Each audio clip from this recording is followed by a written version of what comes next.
Bueno, vamos a hablar ahora un poco del proceso de gestión de riesgos. Fíjense que aquí lo tenemos, al principio hacemos una planificación y después entramos en un proceso cíclico, que sería nuestro seguimiento y control de los riesgos, donde vamos entrando cada vez prácticamente en los mismos procesos. Identificar riesgos, analizarlos, planificar respuestas, implementarlas y controlarlas y volver a ver si está todo funcionando bien, volver a identificar riesgos, etcétera. Es un proceso cíclico.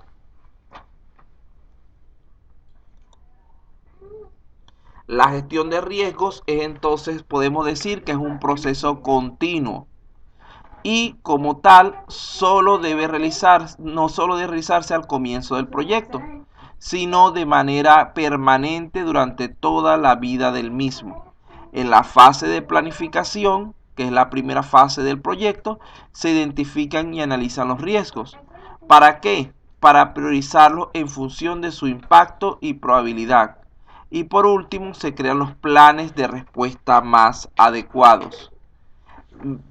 Por otra parte, en la fase de ejecución se implementan los planes acordados para dar esas respuestas a los diferentes riesgos, involucrando a los dueños de riesgo, es decir, a las personas que trabajan con los procesos que pueden presentar ese tipo de anomalías.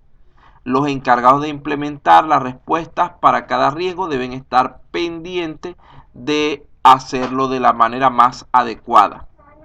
El proceso finaliza con el control de riesgo. En esta fase se revisa tanto la implementación de las respuestas como el estado de los riesgos y sus posibles cambios.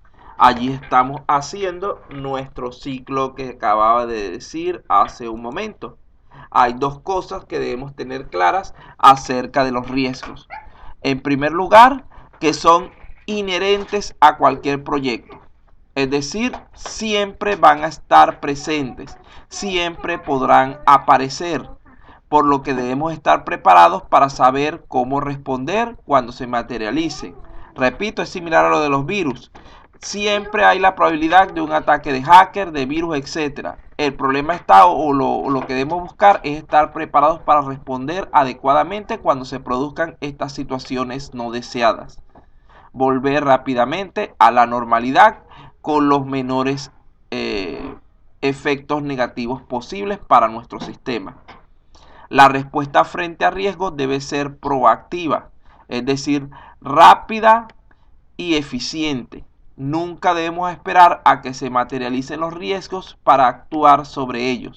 Si ya sospechamos que tenemos un riesgo o un peligro inminente, debemos procurar evitar que se cumpla aplicando las medidas del caso.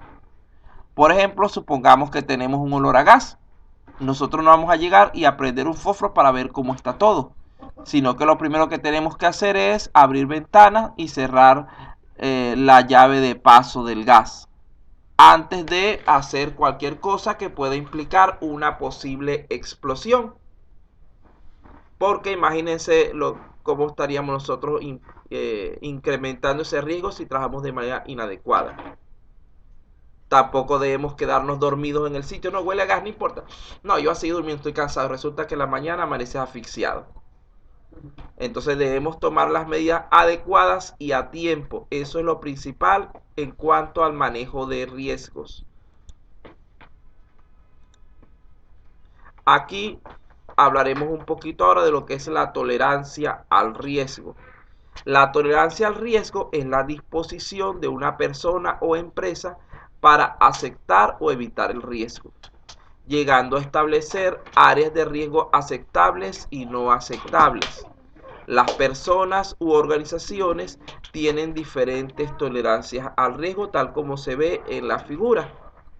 Los factores que pueden influir en la capacidad de una organización para tolerar los riesgos son variables, como por ejemplo el nivel de criticidad del proceso en riesgo para el éxito del proyecto, o si una determinada respuesta ante un riesgo afectará la reputación corporativa de la organización. También está la rentabilidad del proyecto, o la satisfacción de un determinado cliente. Fíjense que en la gráfica tenemos tres niveles. En primer lugar tenemos los niveles de exposición, desde el más bajo hasta el más alto. Vean que el nivel de exposición nunca llega a cero. Siempre comienza desde un valor n, porque como ya dijimos, siempre existen riesgos. Cuando estamos en cierto punto, decimos que nuestro riesgo es mínimo, por lo tanto puede ser asumido.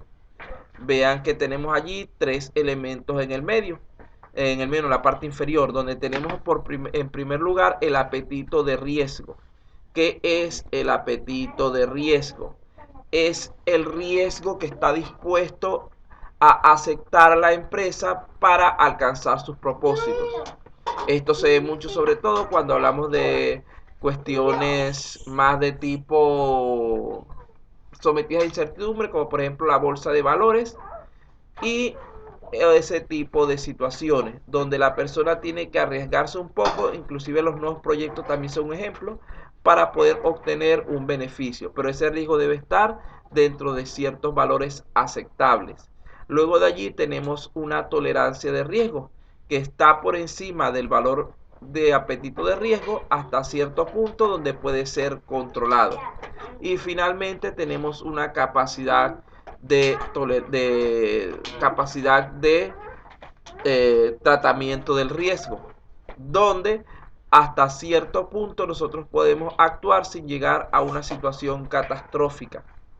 Allí tenemos nuestros tres niveles de tolerancia al riesgo.